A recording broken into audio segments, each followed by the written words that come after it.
My brother accused me of faking my disability. Get up. He pushed me. But my doctor spoke. 5 words stopped everything. I sued him for $173,000. At our family gathering, my brother pushed me out of my wheelchair. Quit pretending to get attention.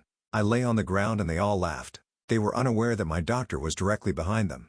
After clearing his throat, he uttered the 5 words that put a stop to everything. First my hands, then my shoulder, and finally my head were struck by the concrete. The world slanted sideways and remained there, but not so forcefully that it blacked out. I hadn't touched the beer cooler, but the backyard was whirling like I was intoxicated. There were 45 individuals staring, some laughing, and some filming.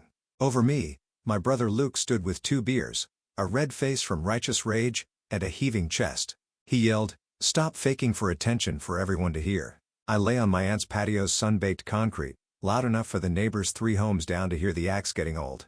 Jordan. One wheel of my wheelchair continued to spin slowly in the July heat as it tipped on its side 1.5 feet distant. I felt a sharp agony shoot up my back as my right leg was twisted at an angle. Over the previous 24 months, I had learned to cope with this type of suffering, the kind that caused the corners of my vision to go white around me. The family reunion went on as if I were a fallen piece of lawn furniture. The country music was turned up by someone. A child sprinted by, pursuing a wiffle ball. The harsh coppery taste of blood from where I bit my tongue, combined with the fragrance of burgers on the grill and freshly cut grass. "Get up, Jordan," replied Luke, and I could hear the vindication and joy in his voice. "Everyone is observing. It's time to end the act." I made an effort to motivate myself. My arms trembled. My palms had been rubbed raw by the concrete. My left hand's meat had small gravel fragments stuck in it and blood was pulling up around them like garnets.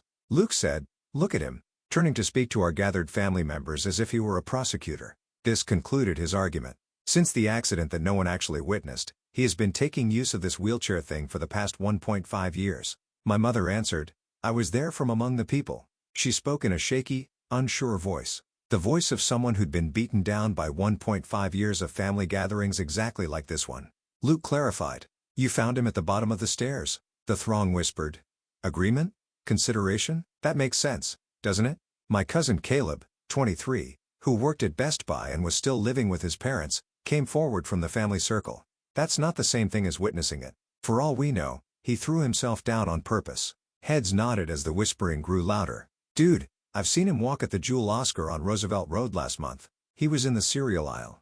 Naturally, I was aware of it. I've always thought it was physical therapy. My voice came out smaller than I planned, but I managed from the ground. "Weaker." I informed everyone about Russia's outpatient program. "Yes, it was." Luke cut me off.